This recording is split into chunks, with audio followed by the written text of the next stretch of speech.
What up, Mike here. We got another Hack City stand-up comedy show happening September 9th, 7:30 p.m. at Union Hall in Brooklyn. Grab your tickets at asiannotasianpod.com, in the ticket link in our Instagram bio, or in the description of this episode. We got some fire comics. I'll be there. It's always a great time. See you there.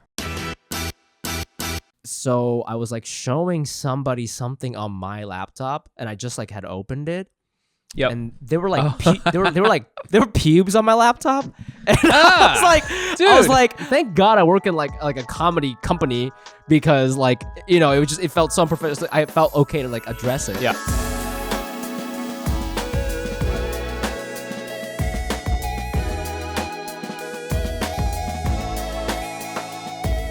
And welcome back to another episode of Asian Not Asian Podcast, the podcast where two Asian guys not from Asia talk about American issues no American cares about. I'm your host, Fumi Abe. And I'm Mike Nguyen. Today is August 21st, Saturday, coming at you live from LA and New York City. Woo-woo! LA, baby. LA, baby. Look at you. Yep. Look at you, baby. Mm-hmm. If you're if you're listening to this on your iPhone, please take a screenshot and post it on Instagram. Tag us at Asian Not Asian Pod.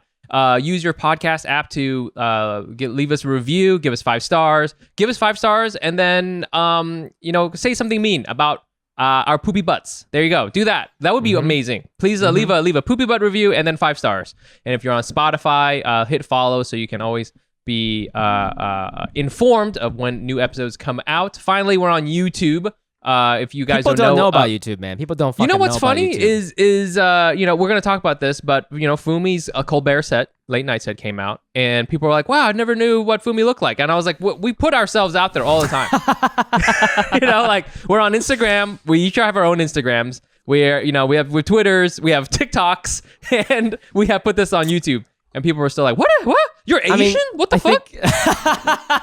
What the fuck?" That's our secret, though. People just, we're not hotties. We're not hotties. So it's just the audio. We're better on audio format. So I get it. People don't want to see. We listen. Let's just say that we got 1080p faces, but we got 4K voices. Okay, Hey, you already know. Hey, I'm a rapper. You already know. Finally, please tell your friends about us, because that's how. That's honestly the biggest thing. So tell your friends, and make sure to text your friends who don't live in major metropolitan areas, because we've got good followings. LA, but we want to be out there in Tampa, okay? We want to be out there in Tampa, Cincinnati, you know? We want to get that that crowd out there. So, there you go, do that. Hell yeah. And then as always, we will always do Patreon shout-outs before we start the show. What is Patreon? It is the best way to support our podcast. We're a completely independent podcast. What does that mean? We're not with a network. We do everything ourselves. We pay everybody ourselves. We got a producer, we got an editor, we do all that shit ourselves. So if you want to support this podcast, if you want to support this operation, please go to patreon.com/AsianNotAsianPod and consider donating your fucking hard-earned money. Okay, you can do anywhere from $5 a month to $50 a month. We had a $50 a month recently, Mike. That shit was crazy. Some people give us $50 a month. It's wild. Yo, you know what's tight too? Sometimes people give us money. Yo, it's not even in US dollars. That shit is in Canadian dollars. Canadian dollars, which is more. I imagine is just beef jerky. We have money that comes in from sometimes from euros. I don't know what. Yeah, I don't even know. Crazy. There's probably some drug money that's being laundered through our podcast. They'll never find us. Exactly. So please consider donating, and in return you'll get a shout out on the podcast. You get bonus episodes, we slide into your DMs, all that kind of fun stuff. So check us out at patreon.com/AsianNotAsianPod. Moving on to our newest subscribers of the week. Now we try to guess your ethnicity based purely on your last name. Here we go. Our newest Patreon person, Jill Romero, Romero. Jill Romero. This person is Italian. I don't think this person is Asian at all. I've never met an Asian Jill. Word. Exactly. Hey, this might be one of your new Midwestern fans that you got from doing late night, my dude. Okay? Maybe. Just a nice live, laugh, love.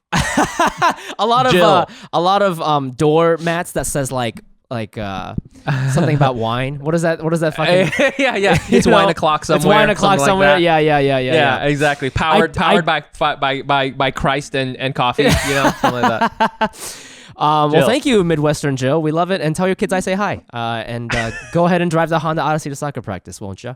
Nice. Then we got Michelle Lee. I think this is the $50 a month person. Oh, word. This is a lady who's really passionate about. She's really passionate about global warming, and she sent This is a TED. This is a TED Talk Asian. She's a TED Talk Asian. She's a TED Talk Asian. Shouts to Michelle.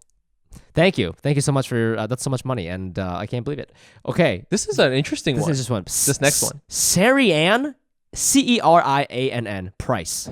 Yo, this person is what is that one? You know, in Game of Thrones, that one horse tribe.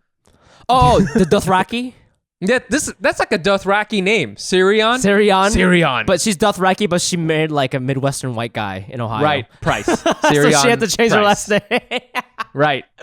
You know. Damn. Yeah, Daryl Price married into the Ceriann tribe. Hey, I get it, man. I mean, the nomad life ain't easy, so I get it. I get why you want to live. Settle down. Settle down. We're going to Jill's barbecue later. Yeah. Oh yeah. And lastly, but not least, we have Richard Shimada. It's a classic Japanese American name. That's Japanese American name. This guy, this Richard Shimada gives me the vibe of like someone who's like, he's like associate professor at like a Cal State. He's a little bit on the older side, but he sees us and he's like, you know what? This, you know, I wanted to be these guys, you know. Then I became an ethnic studies professor. Yeah, you know. Yeah. He's an academic Asian, and we love academic that. Asian. We love it. Well, thank you guys so much for donating. And again, if you want to get a shout out on the podcast, go to patreon.com/Asian not Asian pod. Moving on to this new game we started playing. You know, what is this podcast about? If you're a new listener, we try to figure out what it means to be Asian American because it's very difficult. People keep, you know, there's a lot of different definitions that people don't know how it's defined. People get mad when you define it. It's a whole fucking vibe. It's a whole vibe, y'all. And so we endeavor to solve that every week by asking each other, what kind of Asian were you this week? So, Mike, may I ask you, what kind of Asian were you this week? Yo, I would say I was a road rage Asian. Love that. Because yes, I was a road rage. I definitely have road rage. I don't ever act on it, but I get real mad. I hate cars. I'm from Orange County. No, so I was driving. I was like reveling. I was reveling, and I got so upset. I hate even being on the road. I was reveling somewhere. I was like on my way home from a show, and I was on a revel. And I come to like a red light, and this dude comes up next to me, and he's like, "Hey man, you're not supposed to be on the middle of the road like that. You're supposed to be off on the side." No, that's not true. And 100%, I was like, that is not true. And in my mind, so I've kind of like I've converted a lot of my road rage into, you know, just when Thanos has all of his 5 rings and he can turn a superhero just into like flowers or something like that. Yeah. That's what I try to do with my road rage now because I just get so mad. Yeah. You know, so this you guy turn into flowers. This guy, man, you know, I was just like, he was like, "Hey man, you're supposed to be on there, blah blah blah," you know, and I was just like looking at him, and I was just like, okay, you know, I was just like, I wanted to just have the energy just pass right through me, like I'm not even there, you know, because I was not trying to get into anything like that. And like I wasn't gonna get out and like I'm on a revel, you know. What did you say? Yeah, you can't fight a guy on a revel. I literally was just like okay, and I was just like I gave him like a dismissive okay, you know, which is what I usually do to people. Did you move like a little bitch? No. Oh, okay. You know what I did was when the green lights came on, I just zoomed off in front of him because we're in New York and you know what I'm saying, cars can't go fast here. That's like I don't know what he's thinking. What the thing that really pissed me off though was that I just hate it when and I've lived here in New York for a long time, okay? I've lived here maybe 12 years now. I've been through every major disaster that New York has been in. Hurricanes, terrorism, terrorism. Yeah. I've been through all of them, and I hate it, and I don't think this is what this guy meant, but I hate it when people make me feel like I don't belong somewhere. You know? I just hate it when that happens. When like, you know, it's like, because I feel like underlying the message is like, you don't belong on this. You know, this is the way that New York is this. One of the things I've always said before is like, you know, New Yorkers are very rude. I don't think you need to be rude. I don't think you need to be rude. I don't think you need to yell.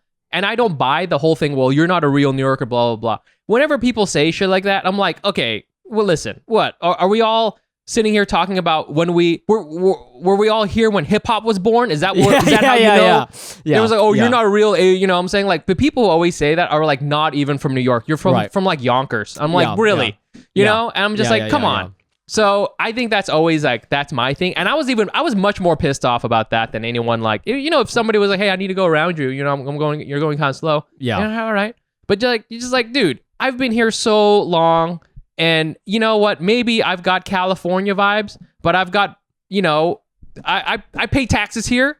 You know, I've seen. What am I supposed to do? Wow, that's really what. Damn. That's really what I got. Road rage Asian, man. Damn, you starting to sound like a white person. I pay taxes. That's their excuse for everything. I pay taxes. Also, I love that. I love that you were like, you know, I just want to. I hate it when people, you know, I belong here, you know, but even though you're on like this fucking scooter that's like a startup company, like gentrifying all of New York, you know. You know, that's absolutely true. Yeah, it's like being on a bird scooter in LA and being like, yeah, I'm from here, you know. Right. But you know, listen, let's just say this: if I'm not from here, then where am I? I'm literally from nowhere, you know, because I've lived here so long. You have no option. I have no option. If I could, I would revel away, but I can't. The revel range is very short. Wow. This road rage incident brought to you by Revel. Revel, sponsor us. Yeah. How about you, Fumi? What kind of Asian were you this week? This week I was a puby Asian. Okay. I don't know if you've ever been a puby Asian. I'm saying no. puby, What do you mean by that? Yeah. Well, okay. So I started work this week. And a lot of people, I guess, like bring in their own computers. We have work ones, but I don't know why. Like everybody just brings in their own computers. I just brought my own in. And okay, it was weird because I haven't been to like an office in like probably a year and a half. The last time I was in an office was when I was working for that marketing company in Lower Manhattan. And again, that was like, probably 2019, right? It's been a minute since I've been into an office physically. And so I was like showing somebody something on my laptop, and I just like had opened it.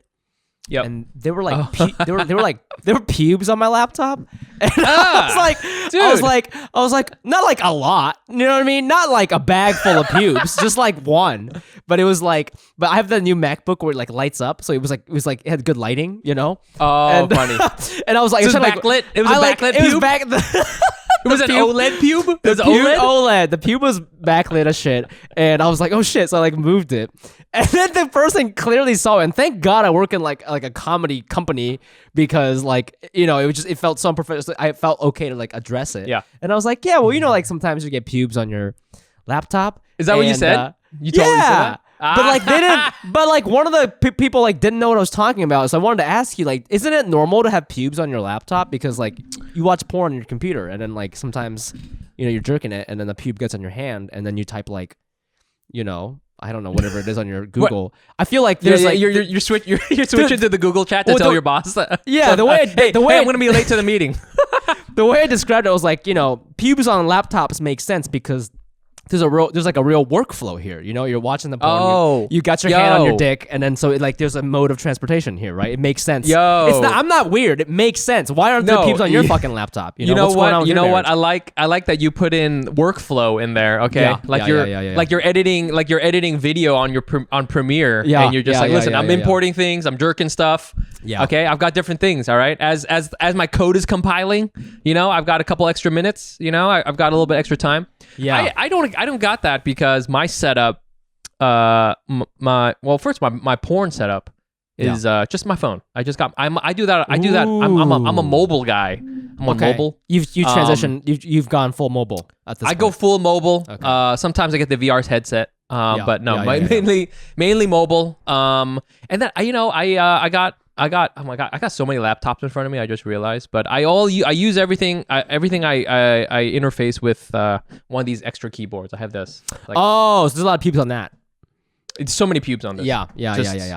Yeah, but this way it's all on one. It's all on one. You know, it's not dispersed. But I felt like I was getting like pube shamed for a second because they're like, "Oh, what are you talking about?" And I was like, "I can't be the only one." So I wanted to ask you about it, and I'm glad to know that there are pubes also on your keyboard. And now I feel like I belong in this world, I guess. Welcome. Yeah, you know what? But anyways, so I wanted to ask our guest about you know, their pube situation as well, and also what kind of Asian she's been this week. Yeah, so, what's their workflow? What's their pube workflow situation? And I'm so excited to bring her up. We've been trying to get her on for a minute. Here's some things I want to say before I introduce her. We've known about her, you know, because I feel like Asian comedians, we all know. We do. We all keep tabs on each other. Yes. Yes. I've never actually seen this person live, but she did like a fucking Zoom stand-up comedy show with us. Zoom. Okay, Zoom is not fun. One of the last ones we did. Yeah. Yes, she had me on the fucking floor. I was dying. So and I was funny. like, oh my God, I didn't even know it was like scientifically possible to be this funny over this kind of bandwidth. It was fucking wild. Right. So, exactly. We had to download that shit. So excited to have her on. You've seen her on Comedy Central Clusterfest. She's also on HBO Max. Give it up for the hilarious. It's Nori Reed. Hi. Hey. Hi. Thank you so much Nori. for doing this pod. Thank you so much for having me. Thanks for also, just quickly before we get into it, thanks for doing that Zoom show that was for a nice good cause, and was for a good I cause. hope you had fun. I don't know if you're still doing Zoom Yeah. shows, but that was hilarious. And again, we've heard about you from different sources. I think different things, and I feel we've been in a tango for a while. Yeah. Do you know what I'm saying? We've been kind of like, what's going on over here? We see each other from across the dance floor. Hey. Oh. We're doing a little stuttered step, you know what I'm saying?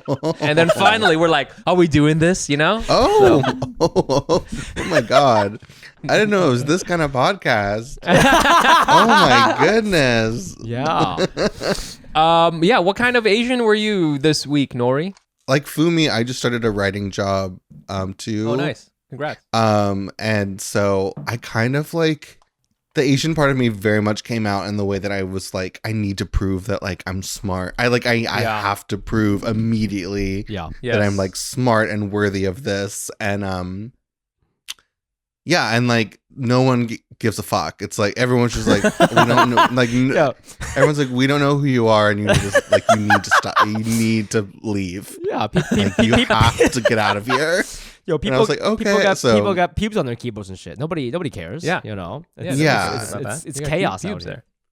Yeah, but our room is on Zoom, and so it because you're in the office. Yeah, it we sounds started like. going in. Yeah, which is fun. Yeah, and- it's fun. No, I'm so jealous. Like we're on Zoom, and so that's like torture. Like I would not wish. Yeah. I would not wish a room on Zoom on anyone. Right. Like So are it's you on insane. Zoom for like the whole day, like the whole time, just sitting there? Yeah. Wow. yeah, That's crazy. yeah. So I'm a little bit of a tired Asian. I'm a little bit Yeah. hungover. This might be your most toxic episode you've ever had before. Toxic. You use that word a lot. Yeah, use that word a lot. We've been reading a lot of I things you've written. love that word. Why? I love the word really toxic. interesting. But you How don't come? use it. You don't use it to criticize others. It's always like sometimes because one time you were like, it was toxic and I loved it or something. You know what I mean? Yeah. Like you use it in this different context. We don't really know what you Interesting. mean. Yeah. Tell us a little bit about No, I that. mean- What's going on there? Yeah. Yeah, in context, like this is going to be your most toxic episode, and you're welcome. It's like what I'm trying to say. Like this is going to be really weird for everyone. It's almost I kind of mean- like when you have sometimes a little toxin can be good. It's almost kind of like when you get Botox. That's hey, Yeah. that's toxic. That's been used toxic. for good, right? You got rid of the wrinkles. You know. I mean, my first thought when you asked that question, my first thought was like, I grew up like really Christian, and so like there's a lot of like so many rules of like behavior and like Yes. being good and Yes. and like what that is. So I feel like being proudly toxic is like really it's like freedom. It's like freedom to be Yeah. to be whoever you to be authentically you in the moment. Wow. Okay. Yeah. I've never thought of it what like it that. is. Nobody talks about toxicity in this way, Nori. This is Yeah. you're really like revolutionizing that word. I feel like I love that. Thank you. Oh, That's a really interesting way to put it. It's almost kind of like, yeah, you're challenging what the expectations normally are, I guess, right? Is Yeah. that what you're kind of saying? yeah. Like you're brave enough to be a bad person. Oh, interesting. Oh, even Whoa. though right. That's Yeah. brave and beautiful. It's Yeah. it's subverting.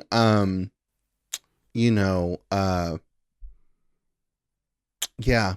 Yeah, I feel I recently was on Feeling Asian, so check that out. That episode just came out. And I came to this realization that one of the things that was, to me, something I feel I try to be toxic with is for Asian people, there's a whole thing about like respect your elders, right? And I see what the people are saying, but when I look back at my life, I see so many times where I didn't speak up or say my piece or like defend myself because only because the other person was older than me, you know? And I feel sometimes that whole thing, you should definitely, you know, I feel people can be shitty to older people for no reason, and that sucks. But I feel sometimes in the culture, you just can't talk to an older person that way. You can't criticize them in any way. You can't, you know, like you can't speak your mind. You have to know your place. Yeah. And especially in my career or whatever, I've only recently come to realize that older people, they're just regular people. They're kind of making it up as they go along. And sometimes, especially when there's like family structures or whatever, that shit don't mean anything. You know, that person's just been alive a little longer, but they're still making the same mistakes, and they're trying to fuck you over in some way, and they're using this thing, and you got to sometimes like push back on that, and that's like a taboo a lot of times, you know. Let's explore the origins of your toxicity. Okay, you're from Kentucky, right? You grew up in like a very Christian. By the way, so you went to, I'm gonna call you an honorary midwestern Asian because you went to Kenyon College, and Kenyon College is, for those people that know, Ohio has like two very academically advanced colleges that nobody in Ohio knows about. Like, really? It's so weird. They're only reserved for like liberals from New York and San Francisco or something. Like, it's like no one from, so it's Oberlin and Kenyon. No one from my high school has ever heard of those colleges. Like, no one went there from, you know what I mean? Like, everybody goes to Ohio State, everybody goes to OU, they get fucked up, they party. These are schools, like I've never heard of the Oberlin football team, you know? Lena Dunham went to Oberlin, I think. Yeah. Right. So this is like, you know what I mean? These are like elitist class, elite people from that's where elite people go to understand the regular person. You know, that's where, I guess, but like, I don't know, what was that like for you, Nori? Because I feel like it's not a lot of people from Ohio. I came on this podcast to get absolutely roasted, and it's like she's toxic, she's an elitist, she's hungover coming on our show, man. You're like I've never done a podcast before 10 a.m. and I do it for you guys, and it's like she's a toxic elitist bitch. Jesus Christ. Those are our favorite attributes. Elitist. Yeah. No, Defend it was, existence. no, it was a huge culture shock. So I'm from a farm town of like less than 2,000 people, like in the entire county. It's called Christian County. It's like a whoa shit. Super, wow. It's like very conservative Christian, Bible Belt, racist, like very difficult upbringing in terms of being Asian, queer, all those things. And so when I got to Kenyon, which is a super like liberal kind of hub of like elite, kind of like hyper educated like kids, it was a huge culture shock. And it was I'm a first generational college student, and it was just like extremely isolating. And I had like a super really cute, like a little bit of a nervous breakdown, like just like a little bit. Did you say nervous breakdown? Yeah, it was just like a little bit. It was like a little bit. Like and you were crying, but you were wearing a fire outfit or something. What is that? Yeah, exactly. Yes, like looking out the window, like kind of, you know. Yeah, and like how it happens in a K-drama. You know, it's kind of adorable. Yeah. Still. Yeah. Okay. And because I was first generational college student, the college kind of was keeping up with me, and they because I was there on a scholarship, and The school very like politely and nicely was like, wouldn't it be so like weird and funny and quirky if you went to therapy? Like if you started going to therapy. So quirky. Wow. Like how funny would it be? Like they're like, hear me out. Like how funny, weird, and you have to, and it's not a choice. And I was like, oh, right. okay. Oh, like wow. thank you. Wow. So I went to to therapy for the first time in my life, and it was life changing. And I'm a huge fan advocate of therapy. It's like it's incredible.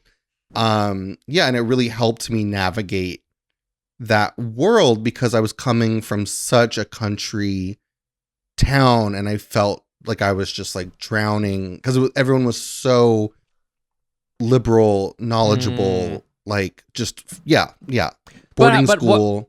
But what made you? Because you know you came from this Asian queer experience.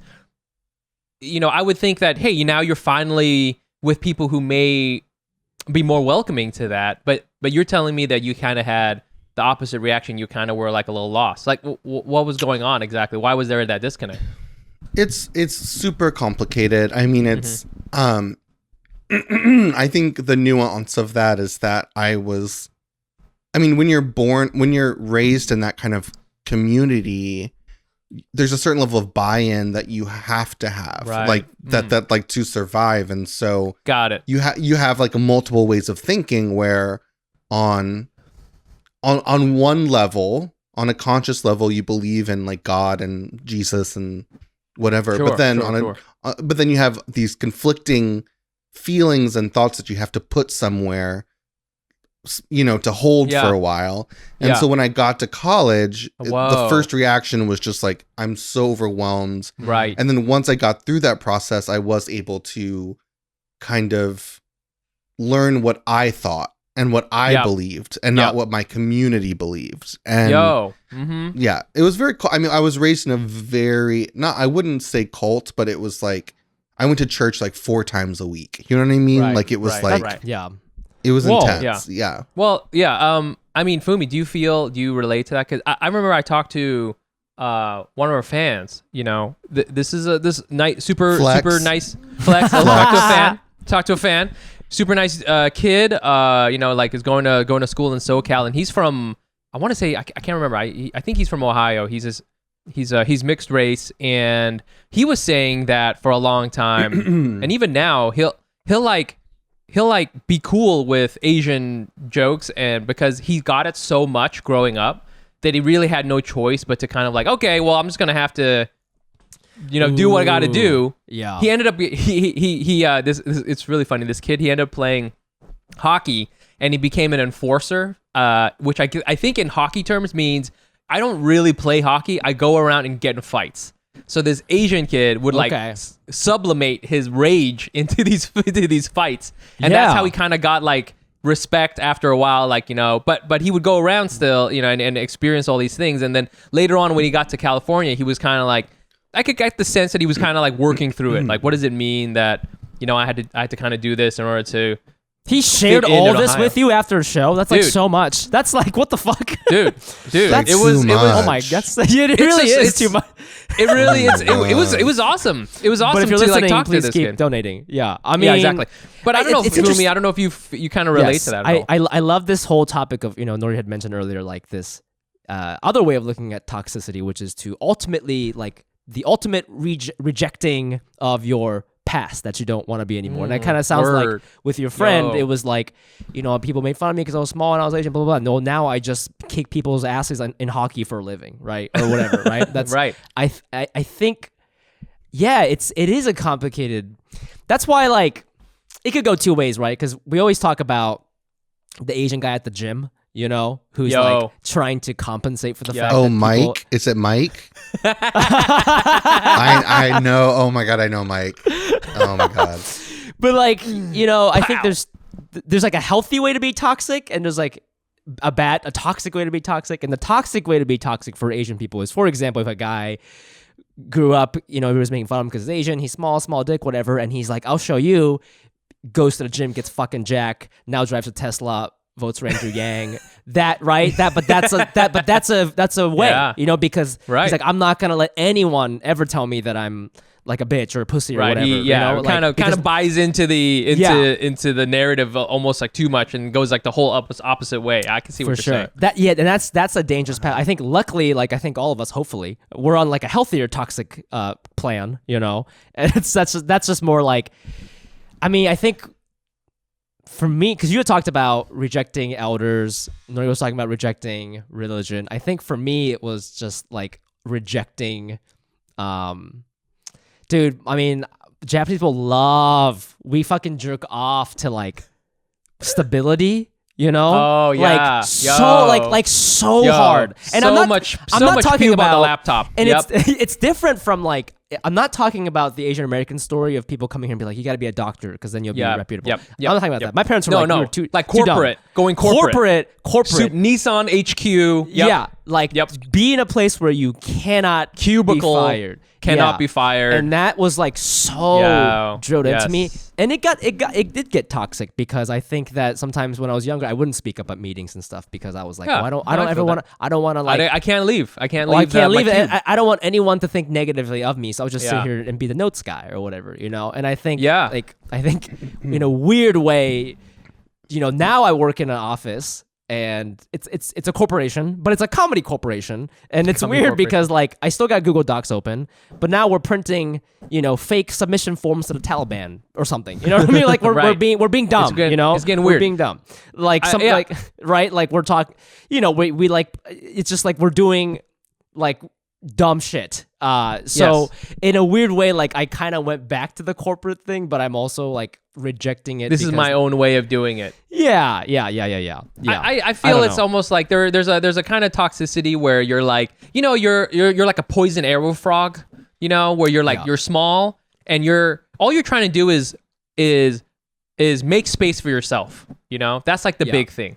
And you may do that by covering your skin with a very potent poison. Okay? Yeah. Like the Yeah, poison yeah, arrow yeah, frog. yeah. All right? Yeah, And yeah, you're yeah. like you're brightly colored. And you're like, listen, don't fuck with me, okay? I'm a small little frog, but my nerve damage to you will be tremendous. All right? And I think that's what we're trying to do. You know? Yeah. I don't know, Nori. You know, do Well, I think a really great example is when during the Zoom show, Mike, is during my set I talked about how I couldn't find a Telfar bag. Yes. And how hard that was for me. And then Yes. after my set, you actually taunted me with your Telfar bag. That's and right. I would say that's a really good example of being toxic. I think that's like a perfect example of what that is. Yes. I Because agree. it was fun. It was worth it. It was funny. It was worth funny, it. It was worth it. hilarious. Hilarious. It was toxic. It was toxic. Oh, yo. Shouts to Telfar, okay? Did you ever getting a Telfar bag? No, I've What? tried. I've tried 3 times. So since Fumi is absolutely not in the target demo of Telfar bags, I have no Telfar idea what the bag. fuck. I thought the T was Tory Burch. I have no idea what Telfar is. Oh my god, how dare you? Oh, my God. I have to Is that go. toxic? I have Is that to toxic? go. That was bad toxic. That was bad That was toxic? bad toxic. That was heteronormative, patriarchal. Yo, nothing is yes. Tory Burch, oh. Jesus. Yeah. Oh, wow. No, Telfar is a designer, and this designer has these like really like hot, cool purses. They come in different sizes and By colors. the way, Nori looks and like there's she's about to throw up because I said that. Yeah. And Tory there's Burch. I'm too hungover for this. There's a social message because the creator is this black man who came up in fashion, staying true to who he is. Yes. And his streetwear vision, and now like rich, wealthy white women are like trying to get his bag. So it's like Right. but he keeps the prices low. Yeah, they so are that very anyone can inexpensive. get it. Yes. I love Right. that. But no one can get Get it it. because they sell out in milliseconds Yes. when they drop. He does Right. drops. Okay. Yes, but I was able to scoop one, so you know that was and now I just bring it. I just bring it around with me just to flex on Nori. You know, On Nori. You said- trans send her- women of color. You heard it here first. Mike steals Telfar bags from the needy, trans women. From trans women. Okay? From people You who heard really it here. need it. Don't Toxic. cut this. Do not cut this. Listen, Mike, you know me on the podcast, I like to laugh like an insane person, spread joy through jokes and inappropriate comments, but is that how I feel on the inside in 2020? Absolutely not, Mike. No, man. It's a dark mess in here, dude. Sometimes I'm really sad, sometimes I'm a little depressed, I'm really stressed, and I think a lot of people with the pandemic, they're not really sure about job security, and that's a huge source of stress for a lot of people. And I think if any of our listeners feel this way, they should check out our sponsor, BetterHelp. BetterHelp will assess your needs and match you with your own licensed professional therapist. Connect in a safe and private online environment. It's so convenient. You can start communicating in under 24 hours. This isn't self-help, it's professional counseling. Send a message to your counselor anytime. You'll get timely and thoughtful responses, plus you can schedule weekly video or phone sessions. Woo! All without ever having to sit in an uncomfortable waiting room. You know how those waiting rooms can be, bro. BetterHelp is committed to facilitating great therapeutic matches, so they make it easy and free to change counselors if you need it. And it's more affordable than traditional offline counseling, and financial aid is available. Licensed professional counselors who specialize in depression, stress, anxiety, relationships, sleeping,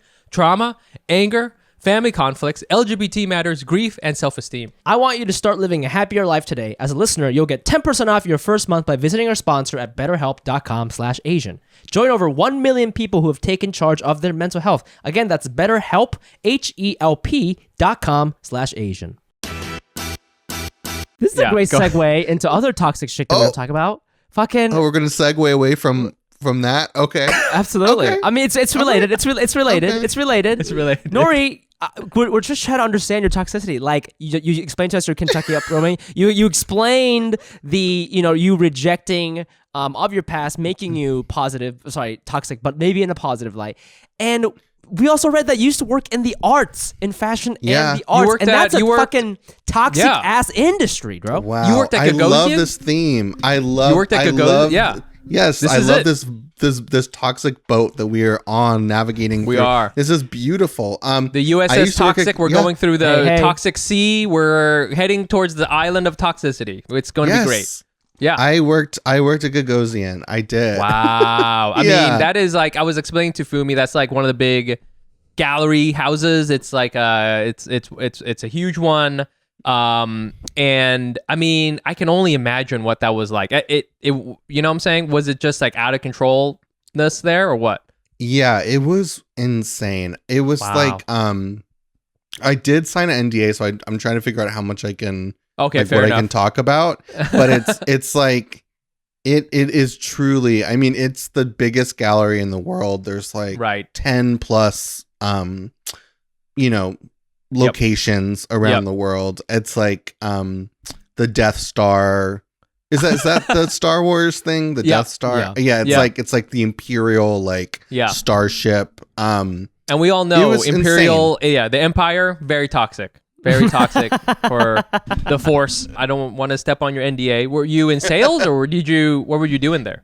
I was a gallery assistant, so I very much was the like bitch of the gallery and like loaded the dishwasher and I had to memorize like famous. I had to like memorize faces of like these like 200 people, so that like if they came in, I knew exactly who it was. Whoa. And they all looked the same, so it was like really hard. Right. And ultimately, I was fired. I mean, I was not good at. I just wasn't. I didn't fit in to that culture. Thankfully, But it was my first job, first real job out of college, and it was just like I was not prepared for that kind of world. It's truly. It's wild. Yeah, it is. Did you? We have on our notes here that you also worked in fashion. Did you like transition into fashion and on all that, or did you? Or you know what I'm saying? The other way around. Yeah. So I worked. Yeah. So I graduated from college and then was like, I want to work in fashion, and so I worked for Narciso Rodriguez, who's a really cool designer, and then Michael Kors for a little bit. Oh. Yeah. And then he's amazing. I didn't sign an NDA for that. He's incredible. Like he's just as gregarious in person as he is on TV. Like he's a very charismatic, like people are drawn to him, like really cool guy. All right. And then kind of like was like, you know what? Like, actually, I don't want to work in fashion. It's kind of toxic. Not to everyone take a shot. Every time we say toxic, take a shot. Yeah, let's do it. And then kind of through those experiences was like, I don't want to work in this industry because it's like those types of industries are so toxic and just like truly horrific work conditions where you just like you don't have any rights and you're just like because there's those like glamorous kind of industries have less rules and restrictions. Yes. And so the employers can get away with more. They can kind of just like truly treat you like shit and you just have to like be okay with it. And I was like, I don't want to do this anymore. It's kind of like it's like don't do when you have this passion for something and then you make it your like work, it can get really bad. It's like, oh shit, I don't want to see how the sausage is made kind of vibe.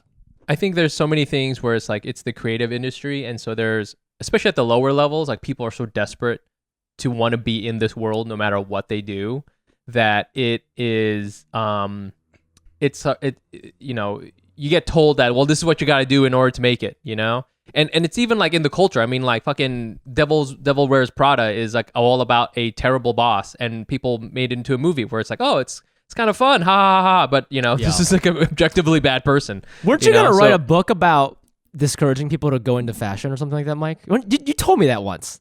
I probably should. I mean, I always had this philosophy that you know how people say if you want something so bad, you got to be willing to do anything for it. I actually think that's a terrible piece of advice because that means someone can take advantage of you. If someone's like, you'll do anything, like, no, I won't do anything. You know what I'm saying? As a matter of fact, my starting thing is $200,000 a year. You know, like I'll start it from there, you know, and go up. Yeah. So, you know, I always think I always try to like be careful about that. But speaking of of industries which are toxic in the bad way, now we're in entertainment. I mean, you know, God, the most toxic and of all. comedy of all things. But it's weird because I feel like because I think all of us all worked in like fashion and music at one point, but we're at the bottom. It's weird. In comedy is toxic, but now we're like the creators, you know? So I feel there's toxic things and we should address that, but I feel like maybe we have a little bit more control. I don't know how you would feel about that, Nori, but what do you think, Nori? I think it's I think like many things it's so complicated because like in one way like you're talking about, I do feel like I just incorporated. So I'm my own company now and it's so LLC S-corp, baby. It's all about it. Yo, baby. What's good? She's an S Corp, like I'm an S Corp. What's your S Corp company name? Are you allowed to say? It's called Miss Thing, and I love it. It's a really fun story. It basically it's my mantra to myself is fear nothing, Miss Thing. And That's it's cool. because a trans elder told me that once, and it's stuck with me for so long, and it's what keeps me going. So I was so happy when it wasn't taken because I was like, really? Like it's not taken? But, really? Wow. But when I went to the bank to open up my business account, all the paperwork that I had to sign, it said president underneath it. And I was just so like, badass. Shit. I'm like, I'm literally the fucking president. Like, what the fuck? Like, it was such an empowering moment. And the bank guy was such a simp anyways for comedy. So I felt so, was I he was a fan? like, no, not of me, but of just like comedy. So he was so like excited. He was just so into like me being a comedian, and it was just to go from that moment where you're just like, and then to go into very quickly another moment where you're like the bottom writer and like you're trying. It's just it is so.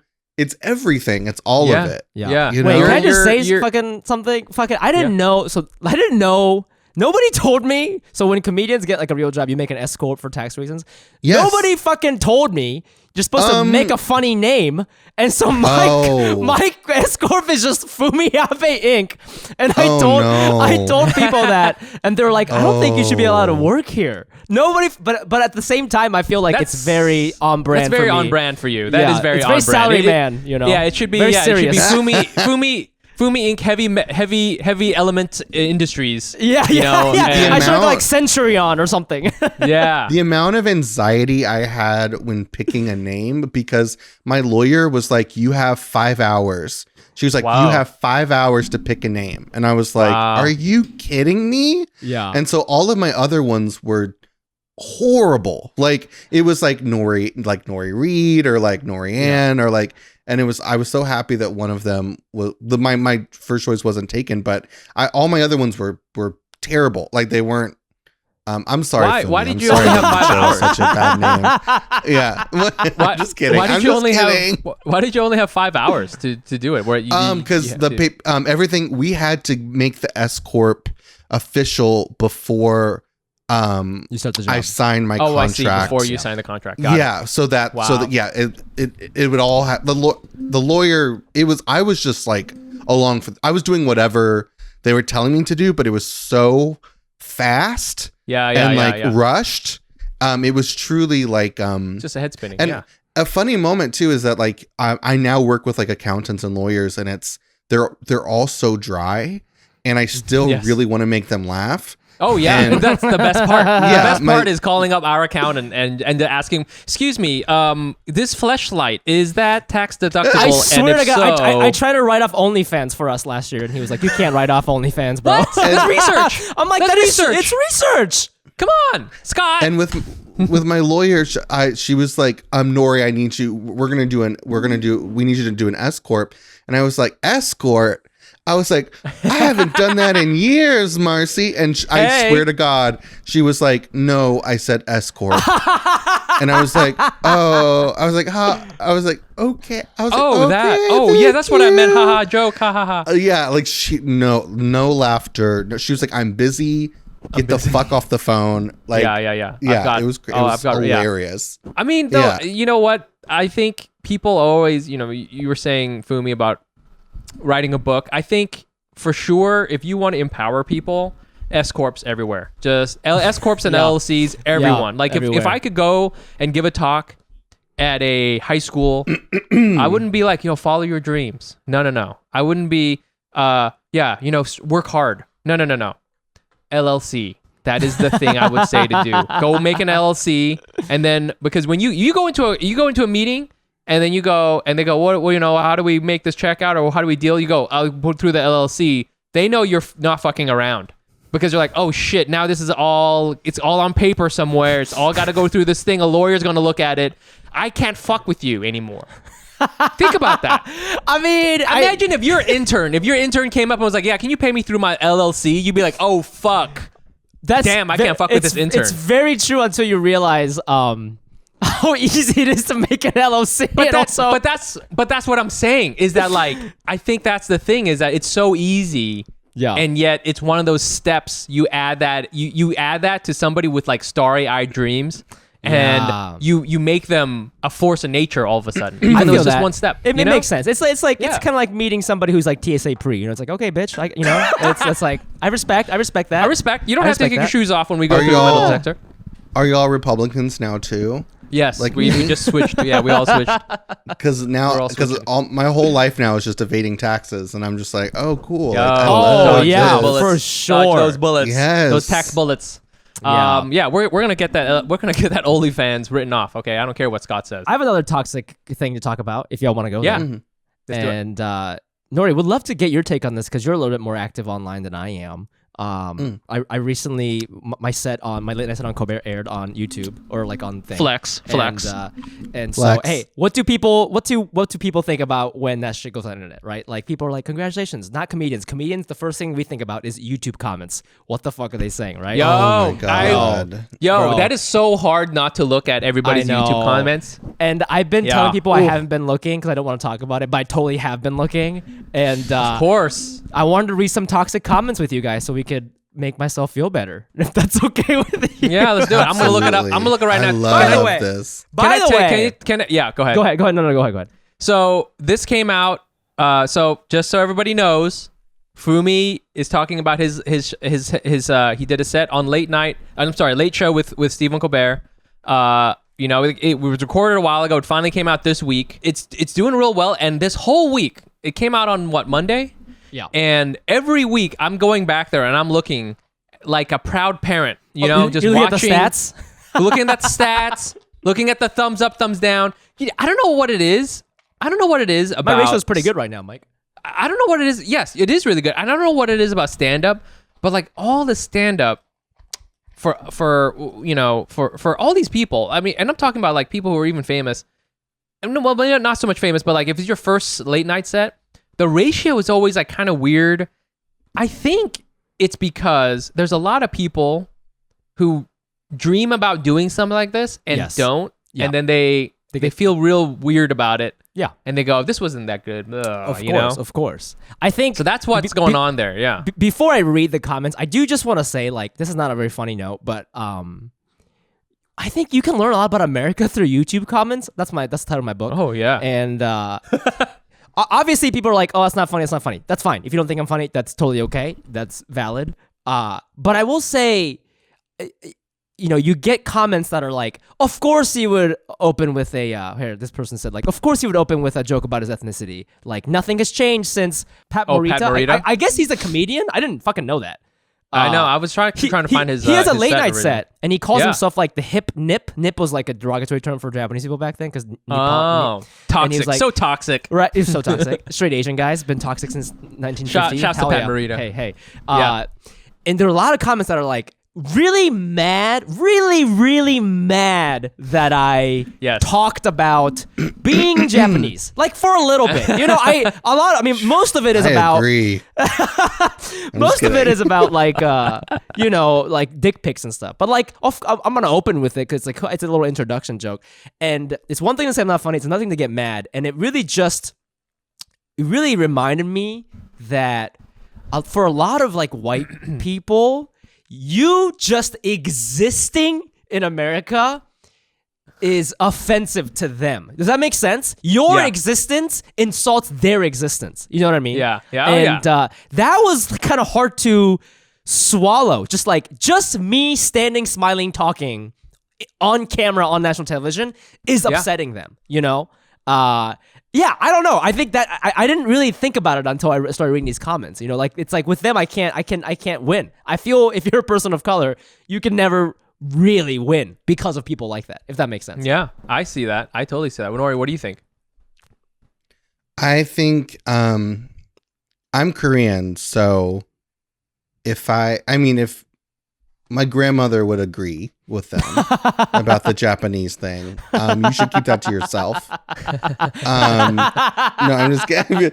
My grandmother hated Japanese people. No, like hey, shouts. No. I completely. Is she on YouTube? Yeah. Of course. This is your grandma, actually. Yeah, that was actually. Yeah. What was the username? What was it? Was it thought wop?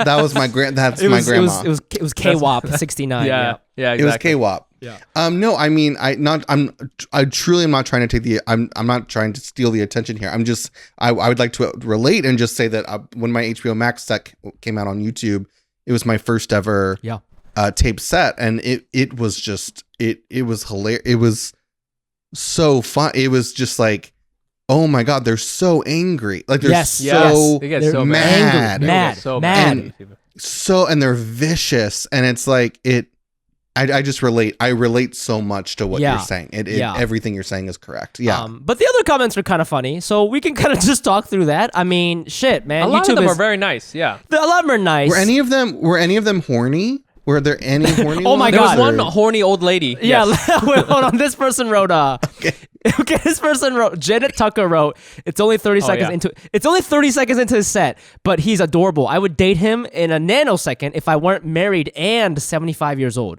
However, one can dream, ... That's my grandmother. That actually was my grandmother. Yes. Yeah. Shouts to Janet Tucker. I mean, there's some really funny ones. Like the most latest one is his hands are tiny, like nothing to do with the comedy. Oh my God.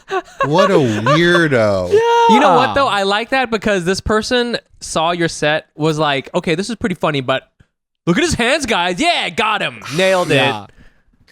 And they're all open micers. They're all open micers who are Yes. furious. You think that's what it is? So You think they're open micers? Yes, they're all open micers. You They're know what it is? I comedy actually people. think I think it's even people who are like before open micer. You know, like person. Yeah. They've been writing a lot of jokes in their joke book for like 5 years, but haven't done an open mic yet. That's the person you got to be real careful. Yeah. You know, they're One trying guy- to work On up. mine, one guy was like, I'm a comedian, and like we have to be honest with her about how bad she is, because if we don't tell her the truth, she'll never be good at comedy. Oh my What? god! And it was King. like, Go off, King. Wow. it's just so it's so like Jesus. you can tell how much this hurts them, like Yeah. yeah. because they're not on stage. Yeah. Wow. Right. Yeah. That's always the weirdest one sometimes, when there's someone who's critiquing your technique. You know what I'm saying? Like a guy, you know what I'm saying? Like, this is definitely armchair quarterback. Oh, you know, you gotta step through and follow through with your throw there. You know, Tom Brady. You know, like really. Yeah. You know, and I feel that's definitely something you see in these things. that's really interesting. This is the guy who's like 400 pounds on his couch drinking beer, criticizing Tom Brady, but like for watches a comedy. lot of comedy. Yeah, and, yeah, like, yeah. Yes. That's what thinks this is. This person That's what- understands how all the mechanics are. exactly. Exactly. Yeah. There is that. There is that. Yeah. But I mean, otherwise, Fumi, how do you feel? Like, you know, have you been going around like, I mean, shit. Okay, I've been telling everyone about this because finally I understand what it's like to be an Asian parent where their kid got into Harvard. You know what I'm saying? If my kid got into Harvard, I would be telling oh yeah, little Danny got into Harvard, no big deal. Little Danny. Little Danny. I'm going around, I'm telling Fumi, oh yeah, Fumi's late night said dropped Harvard, you know? That's me. I'm the proud parent going around telling everyone. Yeah, it was pretty emotional for me. I mean, I think like I wasn't in New York, and that's where I started and came up. Yeah, and that's got better. And your it squad is was here. it was sad to like I didn't have a lot of people do like watching parties, but like I didn't. I just watched it alone in my like fucking Airbnb that I'm staying at. You know, Yeah. like alone in my underwear. So just jerking off. No, Just with your pubes, yeah. Yeah, with my pubes all over. So toxic. I'm just starting to feel like they were your pubes. 100. Can I just say, those were your pubes, Fumi? Like, stop. What do you mean? Yeah, they were my pubes. What do you mean? No, well, I thought you said it was someone else's pubes. No. It was my computer and it was my pubes. I mean, I That would think. be- I Oh think. no, I thought you had gotten on a the work computer? and it was someone else's pubes.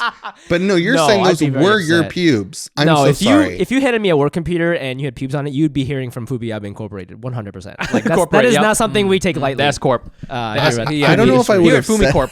I don't know if I would have said anything. I might have just been like, okay. Yum. Or something. I don't know. I'm sorry. Anyways, Put that in the I'm right sorry. salt. Yeah. But I don't know. I got a lot of like texts and messages from like people I haven't talked to in years, from people in Yeah. high school, and it made me think like I heard from people who I thought that didn't like me, you know, like, you know, in comedy you're like, oh, he said hi to me weird, so he hates me, right? Like a lot of people like that, and I guess kind of just reminded me of like, oh, maybe they were cool with me or something, you know? Wow. It kind of like put things in the perspective. Or a they little do bit. hate. I mean, they do hate you, And they want but something. Yes, now here we go. Yeah. But Yes, now Nori. they're like, you know, Yeah, they're talking yeah. to you because you could get them something. They think that you can. Yeah. something. Yeah. But you can't because you ain't shit. But you can't. I know. But I mean, you know, it's so funny. Like, I just thought about this because I was like, I've been hearing from people who I haven't seen in years. I haven't heard from my parents. Oh my God, really? Whoa. Well, hold on here. They don't watch? Do they watch TV and stuff like that? Do they know about? Well, they're this in shit? Mexico, so they definitely don't get CBS. I mean, it's on YouTube. My sister must have sent it to him, but like, maybe not. Like, I don't know. My dad has my dad got shingles, so like, I don't know. Maybe he's too busy. Like, I don't know. with his shingles. Yeah, the I think you shingles. need to get a set on Univision. You know? Have you thought about that? Telenovela. Hola. Me llamo Fumi Abe. And then your mom's gonna be like, "Oh my God, you're on Sábado Gigante. That's crazy. Yo, check out my Congratulations." Yeah, muy cómico on Sábado de Gigante. What the fuck? yeah, what is yeah, he? What's exactly. Gigante? I don't even know what that is. That sounds nice though. Yeah. Well, Right. I'll be unpacking that with my therapist next Tuesday about There what you go. my parents have not. That is so weird, right? I should text Oh my them. God, I that's haven't so heard crazy. from them. My You haven't sister, sent it- have you my sent it? sister You- like did like an Instagram story and tagged me. Oh, So that's like cool. she knows what's up. But like she lives That's in nice. DC. But like not one word from my relatives. Wow, really? Yeah. Dang. Would you say would this be? I mean, I don't know how this would work, but if you went back to Japan and try to do. I mean, I guess this would be obviously a big deal for like the English speaking scene there, but would this be a thing? Would this be like, hey, NHK, you know, like NHK? I have no idea. You know what I'm saying? Would this matter? I don't know. It doesn't even. I feel like American stand-up comedy and comedy that's popular in Japan, and I think to an extent just the larger Asia scene is just, it's like apples and oranges. Like, you know, like what they do over there is just like, you know, they don't get it's just I don't think this mean any, they don't. I mean, I could say this to my parents, but they wouldn't even know what I'm saying. That's what's so sad about, I think, doing comedy as like a first-gen immigrant is like no one can I mean, sure, they can come to my show and see that there's 1,000 people there and like, oh, that's great, you have this thing where 1,000 but they're not people, they can't laugh, but they can't truly appreciate it, you know what I mean? And I think there's always like a weird hole in my heart because of that, you know what I mean? Yeah, I mean, it does kind of suck, Fumi, that you're not here, because this is like kind of, you know, it's like you became a made man, you know, or you got knighted or something, you know what I'm saying? This is, I feel they should give you a special ribbon that you get to wear around. Because like your TV, because like that's the thing with TV credits is that it's almost kind of like when you go to the gym, you think you're working out to impress like the person you're trying to sleep with, but really you're trying to impress other people at the gym. That's like the main thing person you're trying to impress. Yeah. And so these credits, hey, I know you got paid for this and everything, but the main benefit is that other comedians can see that you got this thing. Right, you know, that's like and then other comedians will give you the respect that you deserve. The respect that I deserve. I get a shine from that. Some of that polish comes off on me. I know you. I mean, I can't. I'm not even gonna. I mean, I'm not even mad about it, but it is really funny to look back at your career, Mike, and just it's a lot of it is just you're in the Fumi splash zone. What I do is what happens is you're creating a draft that I am sliding into, okay? And occasionally I come out and you know, and then like, you know, we have to switch places if you give a break or something. But like, you know, mainly I'm like back there and I'm like, woo, man, that looks tough. I think one time you described it as like I'm the dolphin swimming across the Pacific Ocean and you're like the weird barnacle on my fucking tail or something. And you're just like, I'm also in Japan now or something, you know, even though you don't know how to swim at all. Yo, barnacle energy is dude, you are barnacle energy. I am a barnacle. I'm stuck on you, and I'm hard to get rid of. You know what am I? I don't hate it. I like barnacles. You know, but hey, sometimes we we help keep your skin clean. I have no idea. Just no, they don't do anything. The barnacles don't do anything. They really don't. I think they hurt. I think they hurt the animal. Actually, you're true. right. It's true. You're I right. think we do. But we also have Telfar bags, so it's chill. Hey.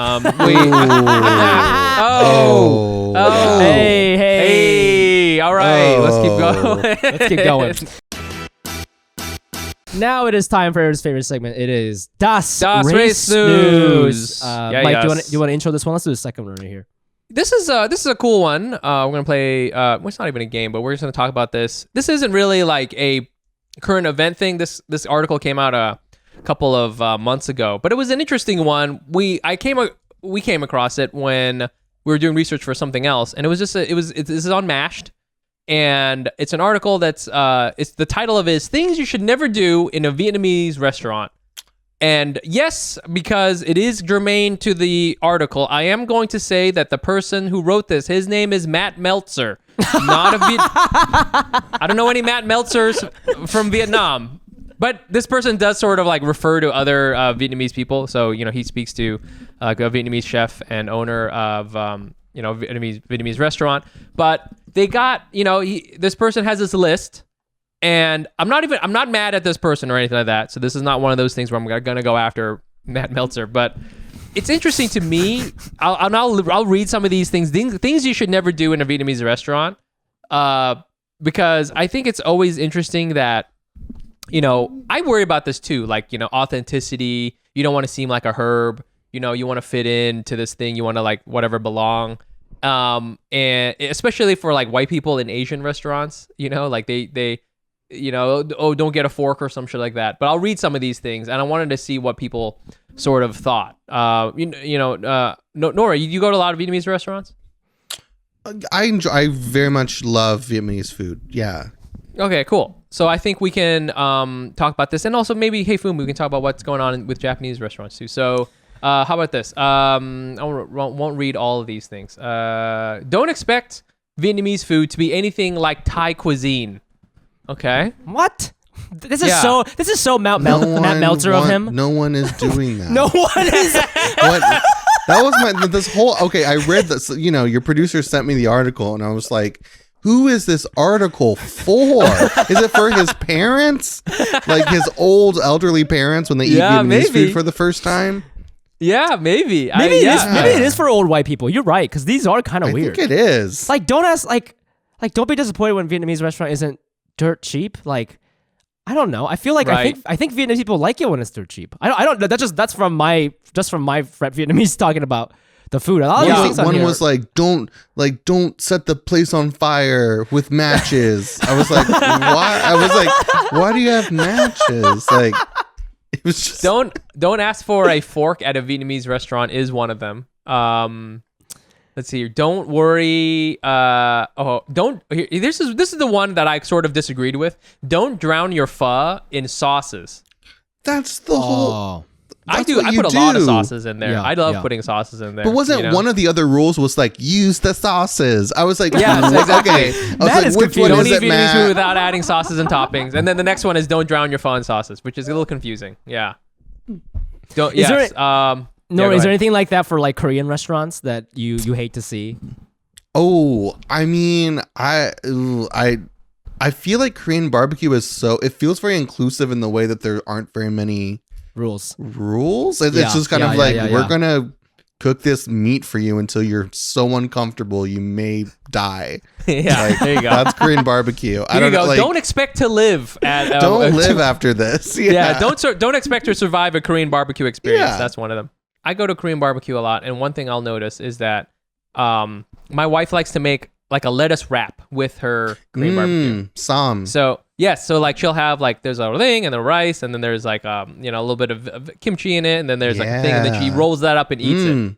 And I never do that because I didn't grow up doing that. So I just like I have all those elements and I just shove them all in my mouth really fast. Oh and my God. Roll happens in my mouth. Okay, there are rules. Okay, there are rules. So there are rules. There are rules because that made me so angry. Okay, there are rules. You're getting on YouTube. You're putting a comment down. That's some shit that like Danny DeVito's character on It's Always Sunny in Philadelphia. He does that with sandwiches. He like calls it the Frank Hoagie, and he doesn't make a sandwich. He just shoves the ingredients. That you're doing that, but you're That's not. What I do. But it's not a writer writing a funny joke. That's just your life. That's crazy. Just my life. That's Mike Barnacle style. Okay. You're such a barnacle Asian sometimes. What would barnacles do? Barnacles, they just take things from the ocean and just like shove it into their exoskeleton or whatever barnacles are made of. Yeah. Is that? I do feel that's like a Korean like move, and yeah. She uses a Korean word. I don't remember how it goes, but like she always makes fun of me when I'm just like shoving the different things, the elements into my mouth quickly and making it roll in my mouth. Sandwich happens in my mouth is like just it happens in my mouth and my stomach. Oh my God. And then Fumi for I always heard this. I don't know if this is true, but like you're not supposed to put wasabi into your soy sauce and then dip your sushi in that. Okay. I'm just gonna dispel some shit for this. I want to hear this. I'm sure there's some proper way to do it, and I can't tell you how many like non-Japanese people have been to a sushi restaurant with me and tell me that I'm doing it wrong. Like dude, you don't think they're fucking like blue collar Japanese people just fucking I don't know doing what Mikey's doing, putting the wasabi in their mouth and then putting the sashimi and the rice, like making a fucking hoagie of a sushi in their mouth. Dude, like when it comes to wasabi, there are no rules. Do you? Some people sometimes the chef will put it in the fish. Sometimes like Jiro. I heard in some places you're not even supposed to put the soy sauce. Like they already put they lather it on. Brush it on. They brush it on. Yes. Well, bro, my friend, do what you gotta do with wasabi. My friend taught me to. So sorry. My friend taught me with nigiri to take the fish and dip the fish in the soy sauce and put it back on the rice. Oh. Because no? Okay. Because it keeps the rice, it keeps the integrity of the rice. So that's why. Okay, my mom would do this thing where she would grab the nigiri and then when she dipped it in the sushi, she would flip it So she's just dipping the top, and then she put it in her mouth. Whoa. Yeah. Same idea. Yeah. I've seen that, but I don't think there's like an official rule. And if you ever go to Japan or something, don't feel insecure about it. Like I swear to God, you there will be a Mike Nguyen but Japanese guy doing fucking making makeshift sushi in his fucking mouth at a fucking expensive sushi restaurant. So don't even worry about it. That's what I would say. Yeah. I mean, I have been to a very nice when I was in Japan. There was this really awesome, very much like a Jiro loves sushi style kind of thing where the guy was like there was like 4 people. It was like for lunch only. So it was like 4 people in this awesome, beautiful restaurant. And he was like making each one of them for each one of us. So he was like making the whole thing and then like handing it to us, really, you know what I'm saying, with his hands. Yeah. And I was like, there's not even anything for me to fuck up here, you know what I'm saying? Like he's like, you know, like he was just giving it to me, and I was like, it's all set, I don't need ranch dressing or whatever the fuck it is, which I would definitely put on there. Don't look at me. Anyway, so bottom line, hey, you know what? Go to town when you go to a Vietnamese restaurant. Maybe don't ask for ranch dressing, but otherwise, go crazy. You're good to go. We're going to wrap up this podcast with the game we always play called Asian Not Asian, babies. Nori, we've been taking notes throughout this entire episode of things we've talked about, things you've joked about, and we're going to ask you if you think this is Asian or not Asian. There is a right answer, but you can feel free to explain yourself. Nori, is this Asian or not Asian? Toxicity. Not Asian. Not Asian. Oh, Not really? Asian. Interesting. Why? Well, I mean, in reality, but this game is very binary, so it's hard. So in the context of this game that does not allow for nuance. I would say that I feel like we're not allowed to be in a lot of Asian culture. You have to be very a certain way for you to to exist. Right. You have to fall in line. Mm-hmm. Yep. Mm-hmm. You can't be which is toxic. Yes. There you go. It's both. Yeah, it's confusing. Oh shit. You gave a real like Kenyan like liberal arts college analysis. Yes, exactly. That was liberal arts student for life. I know. A lot of people are like, well, my balls, and then they get into it. But you are like, no. You're like, no. With your elite education, you question the system. Yeah, exactly. You deconstructed Asian, not Asian, the game. Yeah. Wow. Now we can't put it back together. Okay. How about this? Is it following Asian or not Asian? Barnacles. I would say Asian because of collective identity and collective values. Yes. Okay. Yes. Do barnacles hang out together? I don't even know. I guess there's always a bunch. Yeah, there's never like a lone barnacle just like hanging by himself. Yeah. All right. I mean, my entire knowledge of barnacles is from SpongeBob, so I have no idea. No, I don't actually know the biology behind it, but okay. YouTube comments: is it Asian or not Asian? Ooh. I would say not Asian because Asian people keep things to themselves. That's true. We do. That's true. We're not. I wonder if like the Japanese YouTube is just videos, no comments. I mean, videos only. It's interesting. Here's a little fun fact. It's really sad, but like 4chan and 8chan, right? Oh, yeah. So that all started in Japan. There was shit. a real. Oh yeah. So in Japan, like back in the 2000s, there was a website called 2chan. And that's where it all started. These are all ripoffs of 2chans, and it was a very, very toxic website where like people would leak nudes of celebs and like ruin people's lives. It was like really, really toxic. A lot of like very incel energy, because like Japan has that problem with people. Japan does have kind of like a weird thing. Yeah. So right, yeah. Okay, so it's not an Asian thing, but maybe it's a Japanese incel thing. Okay, yes, it's a Japanese incel thing. Okay, how about Telfar bags? Is that Asian or not Asian? Triggered. Oh, I would say not Asian because Telfar is inherently black. Oh yeah, word. Yeah. Okay. It's black culture. Okay. Yo, that's true. That's why white people love it. Yeah. Yes. Okay. That's why. How did your wife get it? By the way, do you want to tell Nori your secret, or like you gonna keep that to yourself? Yeah. How did you get yours? Pure luck. It's online. Okay, you stole it from a trans person. Stole it from a trans person. I stole it from a trans person. I found a trans person. I was like, "Give me the bag." And also I admire your struggle. And then yeah. And I left. Yeah. Oh gosh. All right. Yeah, this is the last one. This is Asian, not Asian. Memorizing rich white guys' faces. Ooh. I would say Asian because statistically Asian people are not in places of leadership, and so they would have to memorize the rich white dudes' faces because they're probably the ones on top. God, your answers are so fucking real, dog. Dang. Look, I don't look. Kenyon College. Listen, Kenyon College. Liberal arts student for life. For life. What did you study? What did you study at Kenyon College? If you say electrical engineering, I'm gonna be so pissed, dude. I studied psychology and fine arts. Oh God! Wow. I was a double major. Mike, double of course. major. Do you have a lot of liberal arts friends? I like hung out with somebody recently who had a liberal arts degree, and it was like she studied like gender studies or something, and it was like it was a whole vibe, man. Like I didn't. Yeah. Every other sentence was like, "Well, have you read this book? Have you read this book?" And I was like, Yeah. No. No, the majority of my friends are not liberal arts students. I would say I'm the I don't know. It's a vibe. I'm friends with all types of people. Yeah. as she laughs at us. Yeah, exactly. Wow. Well, Nori, thanks for playing this game. We learned so much about you, and we love deconstructing toxicity. We couldn't have done it without you, to be honest, because really, like you said, Asian not Asian. That was the meanest thing that anyone's ever said about me. What? We couldn't have deconstructed it without you? We couldn't have done this toxic episode without you, Nori. Yeah. I mean, no, I mean in a good way because, like you just said, like, hey, Asian not Asian, very binary, and we're two straight Asian guys. We have our limits, and we had to look inward today to even consider that toxicity could be a fun thing, And I so hope, cute. I hope it can be cute. I hope after this podcast, you both come out as trans non-binary. Like it's like you immediately are like, you know what? I'm also trans, actually. And it just upends your entire lives. Like your entire lives are just ripped apart. That's what I wish upon you. And that's my one toxic last wish, to be honest. I mean, yeah, absolutely. My gosh. It's like the toxic fairy godmother giving us one last blessing. Yeah. Thank you very much. Tori, thank you for not. I don't like her Tori. Tori. Wow. Jesus. Sorry. I called it. And absolutely. Amazing. Nori, thank you so much for doing it. Where can our fans find you and your wonderful work?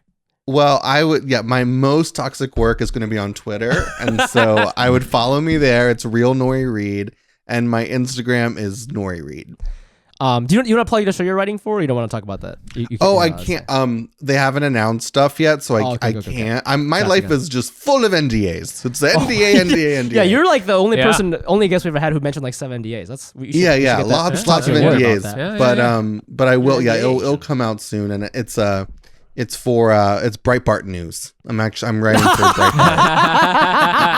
So look out for it. It's a really fun show coming out about You can watch it right after Gutfeld, if you know what that is. There you go. Google Gutfeld. That's funny what I just said. Anyways, you can also find us on all the social platforms at Asian Not Asian Pod. Please find me on there at the Fumi Abe. That's TheFumiAbe. And you can find me on Instagram at Nice Pants Bro. Check out my late night set. Just YouTube Fumi Abe on YouTube and leave a nice comment, will ya? And Hack City Comedy, that's still happening. Mike is rocking and rolling. I will be back. I will be back for the October show in New York. So get ready for that. And Nori, if you're ever in New York, please hit us out. We would love to have you on. Thank you. Thank you so much. The next one, I think the ones we got announced. September. When is this, Mike? September 9th. That's the Thursday. Yeah, September 9th. Is the September Hack City, and then do we have the October dates? Yeah, October. We do. It's October 14th. Also a Thursday, so I'll be there. Yep. So come through, everybody. We love you. And damn, I think that's it. Nori, thank you again. Everybody, stay toxic and have a great week. Bye. Bye.